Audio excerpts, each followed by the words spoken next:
So good afternoon. My name is Rickard Anderkrans. I'm a healthcare analyst here at ABG Sundal Collier.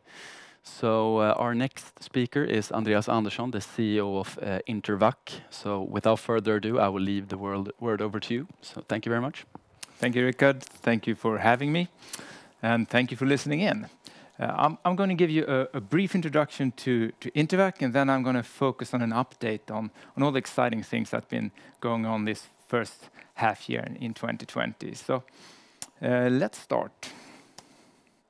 So Intervacc, we are developing modern vaccines within animal health, and our lead product, Strangvac, is about to go into commercial phase here during next year. So we're in the regulatory phase now.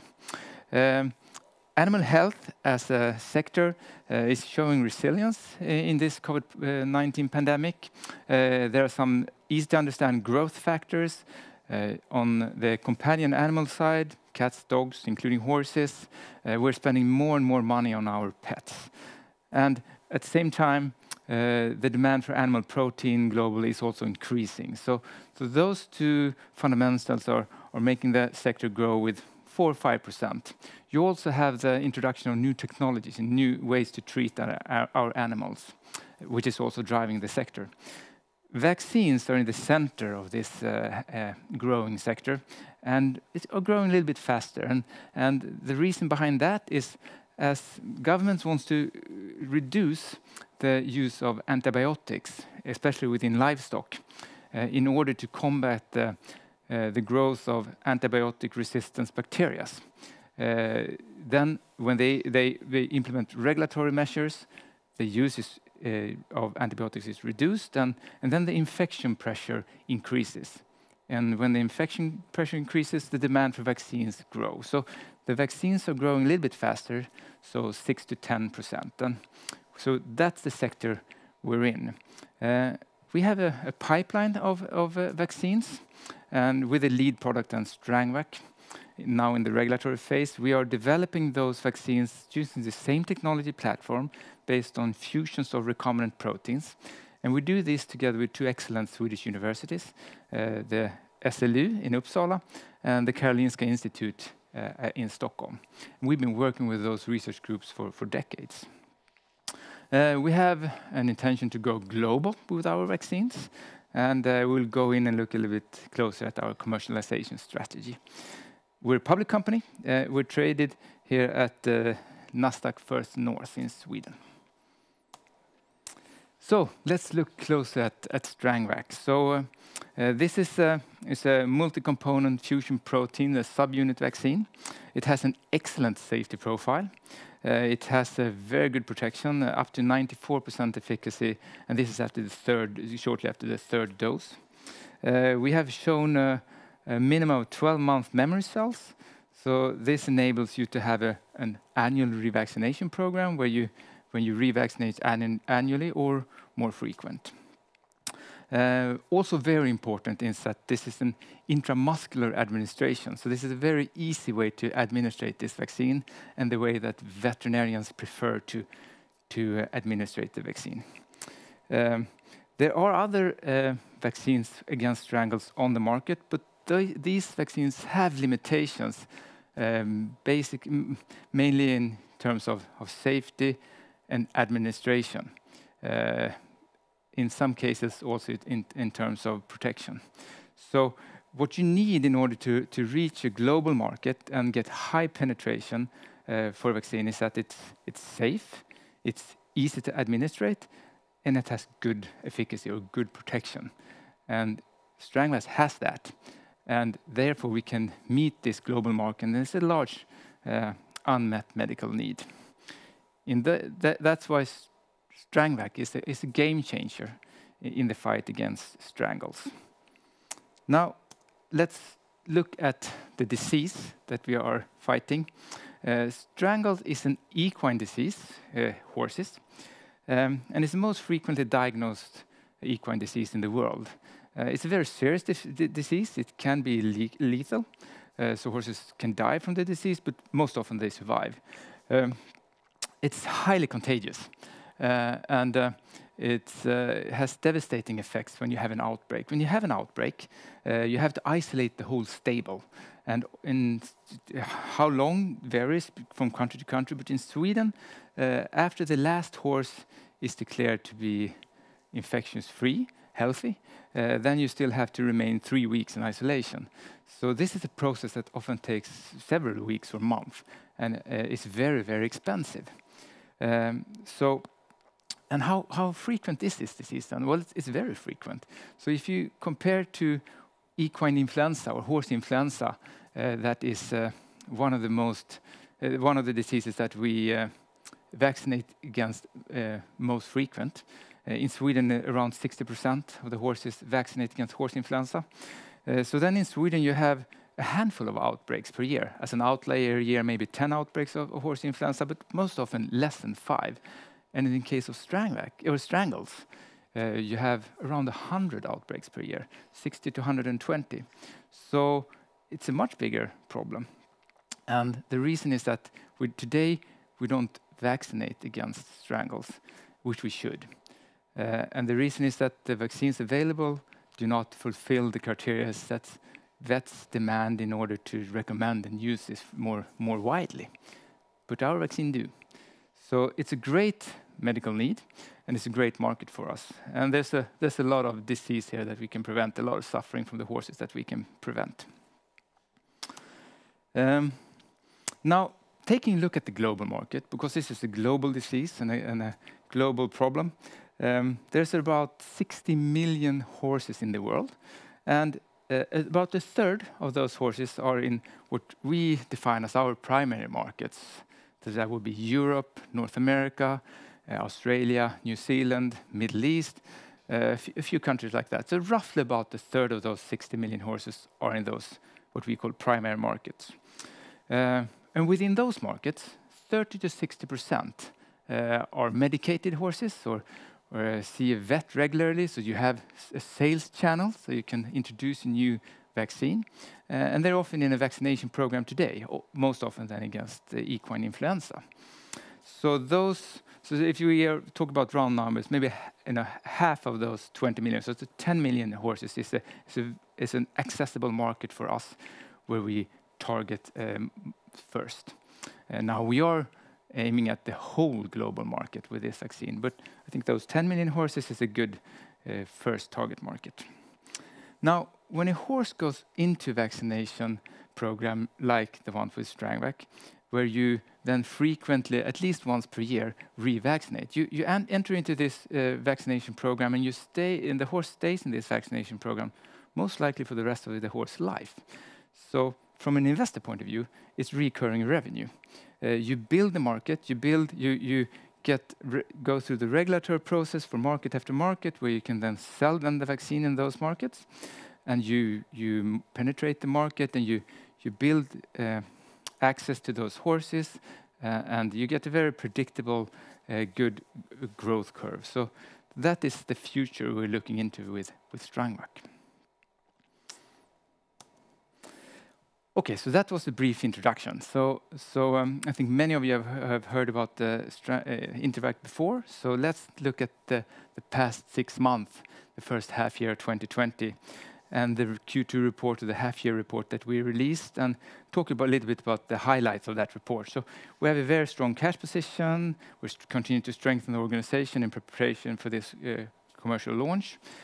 Let's look at the regulatory process in Europe, and also we're looking at other markets, and where we are with the other projects in our pipeline. So just before midsummer, we had a very successful directed share issue. We took in 147 million Swedish crowns, so that's roughly 14-15 million euros. In the Q2 report here, we had then roughly 170 million Swedish crowns in the bank. So it's a very good cash position. The reason we took in this money is that during this regulatory work with EMA and in the discussion with different distribution partners, we have seen that we could do the regulatory process in the US ourselves if we had the financial muscles. And the board took earlier this year a decision to go for that. And if you do the regulatory process yourself, then it's easy to negotiate a distribution deal instead of maybe a license agreement. So we don't close any door, but with this money, we can then focus into more to the regulatory process also outside of Europe. And it puts us in a much better position to get more of the revenues from the future sales of Strangvac. So I think that was a very, I think, the absolutely right decision, and it puts us in an excellent position for a global launch and expansion. We've also continued to strengthen our organization. We can first take a look at the board. We had 2 new board members that joined Intervec here at the AGM. You have Nils Holk and Ed Thor. So both of those individuals, they add more knowledge and competence about the sales and within animal health and marketing and the global animal health segment. So Nils has a background primarily from the Scandinavian market, so he can help us a lot in building that organization and strengthening that on those very important direct markets. And Ed was part of the management buyout team that created Detta Veterinary Products, that is now 9th or 10th biggest animal health company in the world. So both those individuals add more experience to the board in those aspects, which is great. They can be very supportive in what is now ahead of us in our global expansion. On the management team, Dr. Andrew Waller joined us as Chief Scientific Officer. He started 1st of July. Our previous Chief Scientific Officer, founder, Dr. Flock, he's still within the company, and he's very passionate about the research, and he will continue to work on that research together with Andrew. But Andrew also adds a lot to the research projects.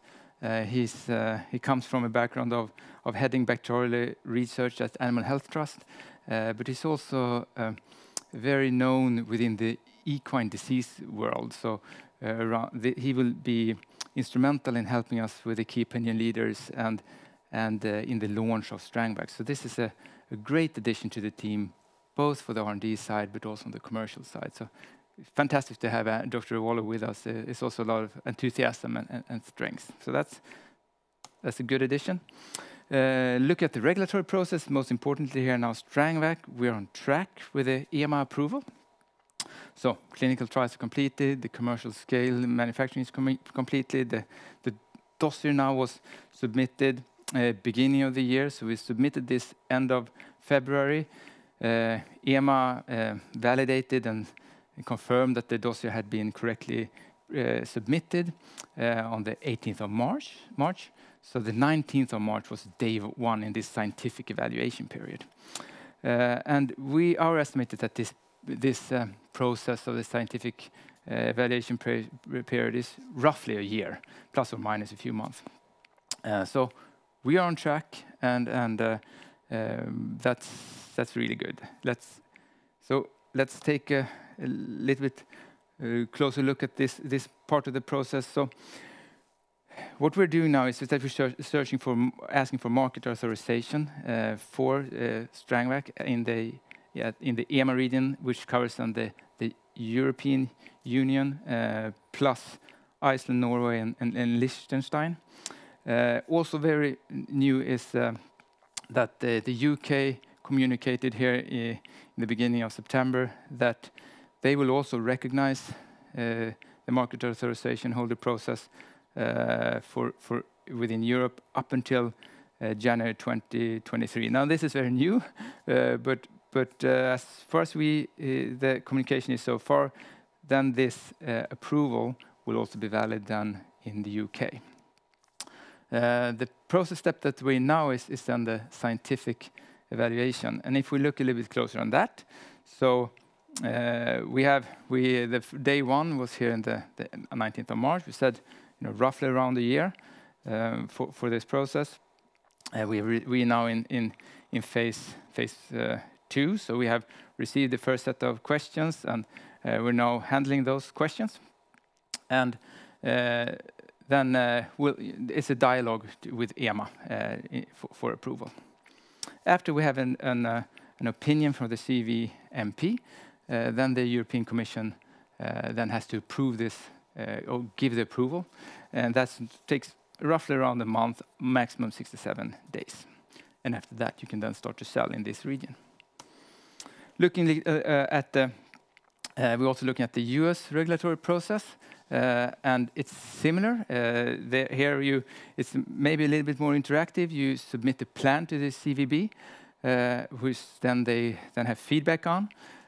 So that's the next step. We have initiated contacts with consultants locally and local labs that can help us with this.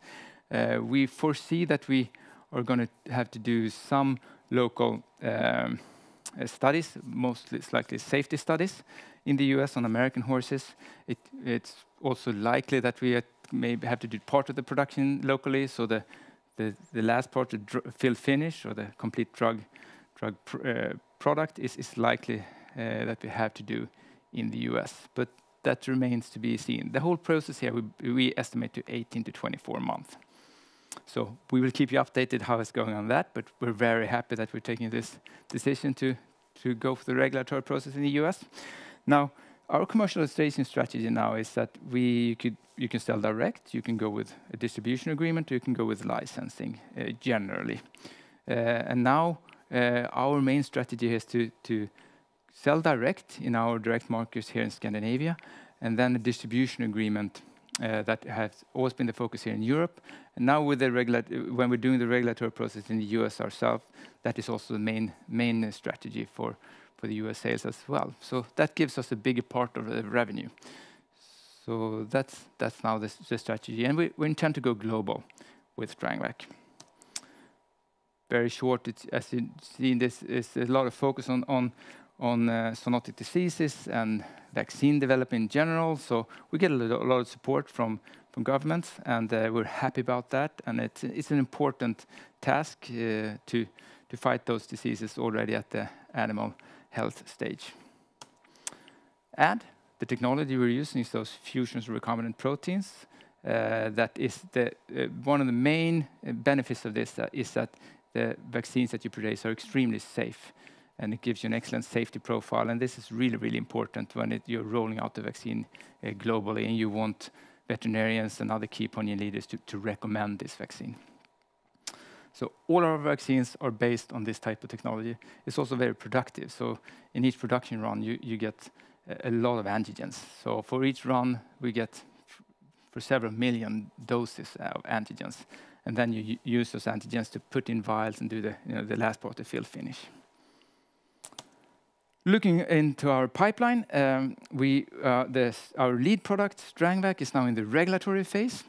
And our next in line, we have a Streptococcus suis project that is targeting Streptococcus suis at pigs, and a Staph aureus project that is targeting dairy cows, or Staph aureus infection in dairy cows. And if you look at those, both of those projects are more in a preclinical phase. So we are still discovering more of what components we're going to use, what fusions of recombinant proteins we're going to use to make those antigens. And for piglets, we have continued to test those candidates in piglets and sows. And for the Staph aureus project, we have so far tested in rabbits, and now after summer, we're going to start to test in cows. So both those projects are progressing very well, and it's very, very interesting. But that's all I can say at this stage. So please keep following us on that. We had a publication in Vaccine. Published data is very, very important for us. It gives us a lot of credibility. This is open access, so you can log in and read those reports yourself. So this is about then the scientific advances that we did for Strangvac.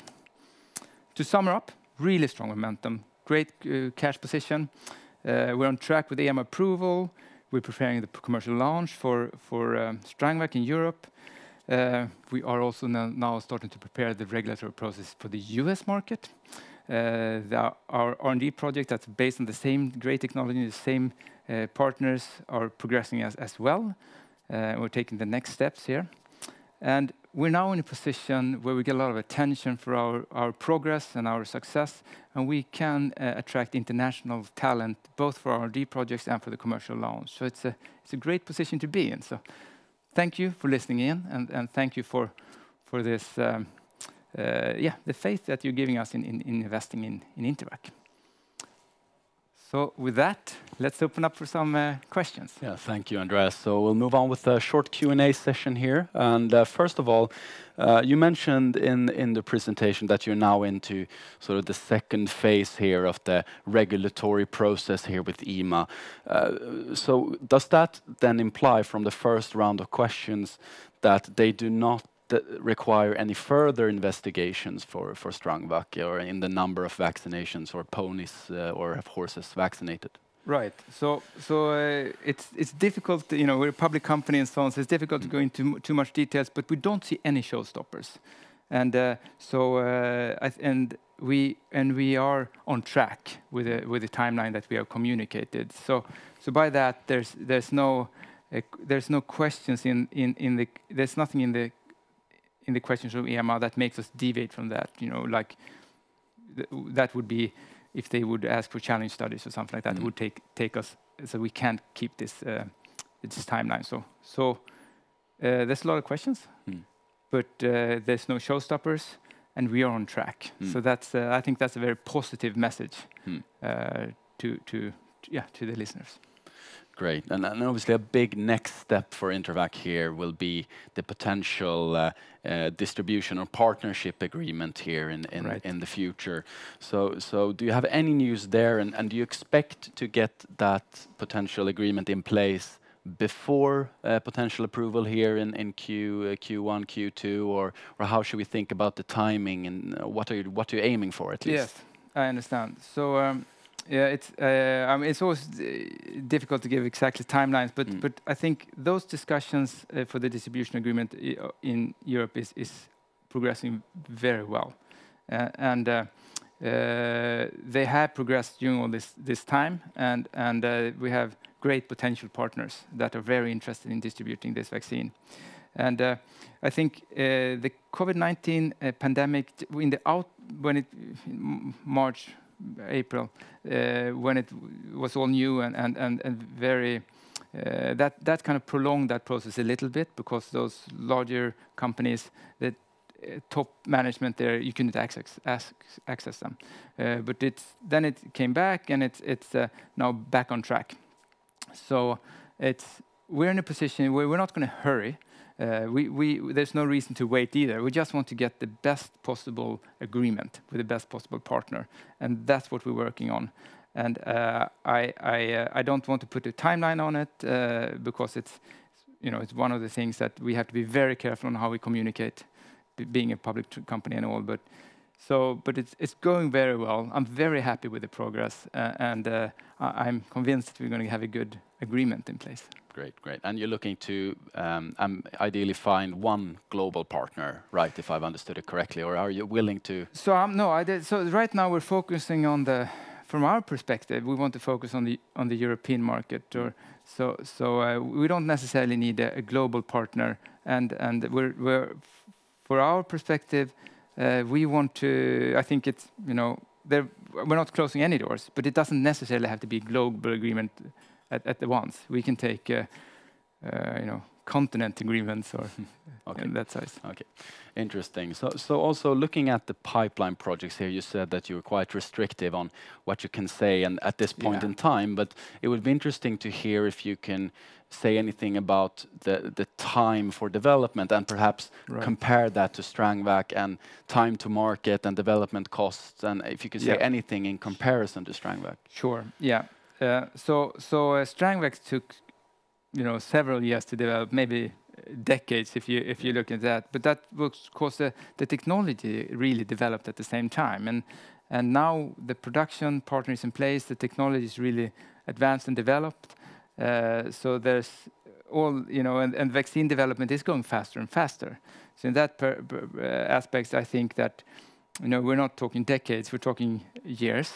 Now you can never predict when you have the breakthrough. So I think we are within the bacteria that we are really, really good at, and the teams are extremely experienced in this, and we're using the same technology. And I think what we can communicate is that we're doing those tests. And now in the Staph aureus project, we're taking, at least we think it's promising enough that we've gone from rabbits to cows. So I think that's a sign. But I can't say much more than that. We need to get the strong immune response to take it to the next level. And it's going to go faster than Strangvac, but it's difficult to say much more than that. So right now, a hurdle, if you will, for these projects will be to find the correct formulation and the combination of these recombinant proteins fusioning. Yeah. And just as a final question, given the recent capital raise, do you expect this capital raise to fund the company until reaching positive cash flows going forward, or how should we think about the financing need here for the coming years? Right. No, I think we have a very strong cash position. So I think that I think that we're fully funded for what we foresee now, and that would be included be cash flow positive. Then you never know what can happen if we have something really promising and there's a big cash need. I'm not going to close any doors of that, but for Strangvac and to go to become cash flow positive and to get this to market, I think we're very well funded. So that's, we're in a great position there. Great. Thanks again, Andreas, and thank you all for listening. Thank you for listening. Best of luck. Thank you. Thank you.